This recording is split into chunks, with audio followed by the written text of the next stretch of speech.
ರಾಜ್ಯದಲ್ಲಿ 61 ಅಮೃತ್ ಭಾರತ್ ಸ್ಟೇಷನ್ನು ಈಗಾಗಲೇ ಪ್ರಾರಂಭವಾಗಿ ಕೆಲಸ ನಡೀತಾವೆ. ಮೊನ್ನೆ ರಾಷ್ಟ್ರದ ಪ್ರಧಾನಮಂತ್ರಿಗಳು 103 ಅಮೃತ್ ಭಾರತ್ ಸ್ಟೇಷನ್ನಲ್ಲಿ ಕರ್ನಾಟಕ ಕೂಡ 5 ಸೇರಿತ್ತು. ಅದಲ್ಲದೆ 25-26 ಸುಮಾರು 25-30ಕ್ಕೂ ಮೇಲ್ಪಟ್ಟು ನಾನು ಇನ್ನೂ ಕೂಡ ಇನ್ಕ್ಲೂಡ್ ಮಾಡ್ತಕ್ಕಂಥ ಈಗಾಗಲಾಗಿದೆ. ಅದು ಕೂಡ ಆದೇಶವನ್ನು ಮಾಡ್ತಾಯಿದ್ದೀವಿ. ನಮ್ಮ ಆಶಯ ಇಷ್ಟೇ, ತಾಲೂಕಿನಲ್ಲಿ ಇಳಿದ್ರೆ ರೈಲ್ವೆ ಸ್ಟೇಷನ್ ಅಲ್ಲ, ಇದು ಒಂದು ರೀತಿ ತುಂಬ ವ್ಯವಸ್ಥಿತವಾಗಿ ಏರ್ಪೋರ್ಟ್ ಇದ್ದಂಗೆ ನಡೀತದೆ. ಎಲ್ಲೆಲ್ಲಿ ಬೇಕು ಸವಲತ್ತುಗಳೆಲ್ಲ ಕೊಡ್ತಾಯಿದ್ದೀವಿ. ಜಿಲ್ಲಾ ಕೇಂದ್ರಗಳಲ್ಲಂತೂ ನಾವು ಎಷ್ಟು ಮಟ್ಟಿಗೆ ಮಾಡ್ತಾಯಿದ್ದೀವಿ ಅನ್ನೋದು ತಮ್ಗೆ ಗೊತ್ತಿದೆ. ಅದನ್ನು ಮಾಡ್ತಾಯಿದ್ದೀವಿ.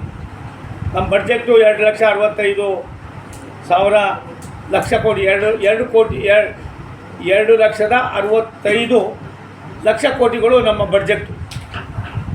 ಕರ್ನಾಟಕಕ್ಕೆ ಹಿಂದೆ ಕೊಡ್ತಾಯಿದ್ದು ಯು ಪಿ ಎ ಗೌರ್ಮೆಂಟ್ನಲ್ಲಿ 800-850.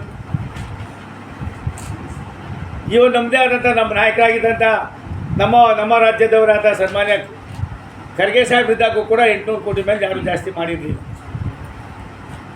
ಸನ್ಮಾನ್ಯ ನರೇಂದ್ರ ಮೋದಿಯವರು ಈ ಬಡ್ಜೆಟನ್ನು ಮಾಮೂಲಿ ಬಡ್ಜೆಟ್ಗೆ ಮರ್ಜ್ ಮಾಡಿದ್ಮೇಲೆ ನಮಗೆ ಕನಿಷ್ಠ 7,564 ಕೋಟಿಗೂ ಹೆಚ್ಚು ಹಣವನ್ನು ಪ್ರತಿ ವರ್ಷವೂ ಕೂಡ ನಾವು ಕೊಡ್ತಾಯಿದ್ದೀವಿ.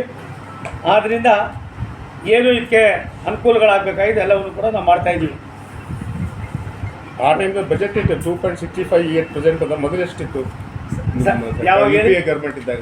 ಯು ಪಿ ಎ ಗೌರ್ಮೆಂಟಿಂದ 1 ಲಕ್ಷದ ಮೇಲೆ ಹೋಗಿಲ್ಲ. ಅಲ್ಲಲ್ಲ, ಒಂದು ನಿಮಿಷ ತಾಳಿ, ಕಡಿಮೆ ಆಗ್ಬೋದು. ಆದರೆ ಕೊಡೋದು ವ್ಯವಸ್ಥೆ ಬೇಕಲ್ಲ ಸ್ವಾಮಿ, ಬೇಕೋ ಬೇಡೋ ಹೇಳಿ. ಯು ಪಿ ಎ ಗೌರ್ಮೆಂಟ್ನಲ್ಲಿ ಇದ್ದಾಗ ಯಾವತ್ತೂ ಇಷ್ಟೊಂದು ಕೆಲಸಗಳು ಆಗಿಲ್ಲ.